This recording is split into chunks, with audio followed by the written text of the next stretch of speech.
Jonah, Jonah, nwa Amittai, ọ bụ onye na-akpọdo m oku nga nsikwa kịta bata ka m zuru ike? Biko onye ahụ chere ekene na ana m akwado ikpe ekpere. Ọ bụ mụ Chineke nke kere gị. Ụmụ m ndị nọ n'obodo Nineveh amarozi ụzọ m. Gịnị ka ị chọrọ n'aka m? O onye nwe m, gịnị ka ị chọrọ n'aka m?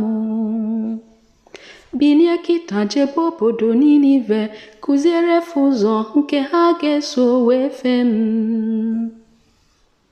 Jonah wenuzie ọnụ onye nwanyị, wee si n'anya ama onye Chineke bụ, n'anya ga-eje zobe nzuzo ka Chineke ghara ịfụzi ya, na ya ga-agbapụrụ ya n'obodo nke Tashi, gazuoro ya ike na ọ na-abụ onye kwere ezigbo ya n'ozi.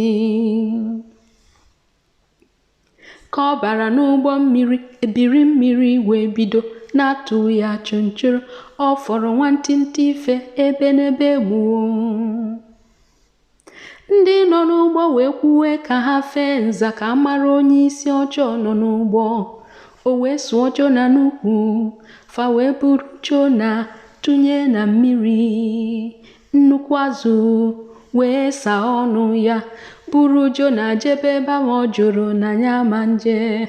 Ọ nọrụ n'afọ azụ mkpụrụ ụbọchị 3, uchichi 3. Ọ nọrụ n'afọ azụ mkpụrụ ụbọchị 3, uchichi 3.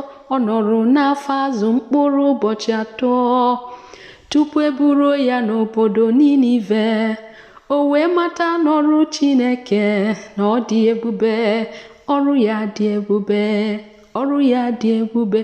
O wee mata n'ọrụ Chineke na ọ dị ebube. Jonah weluzie na Nineveh otu Chineke siri kwu. Ndị Nineveh wee bido ikpe ekpere n'ime ọpịpịa. Ha wee mata n'ọrụ Chineke na ọ dị ebube, ọrụ ya dị ebube, ọrụ ya dị ebube. Ha wee mata n'ọrụ Chineke na ọ dị ebube.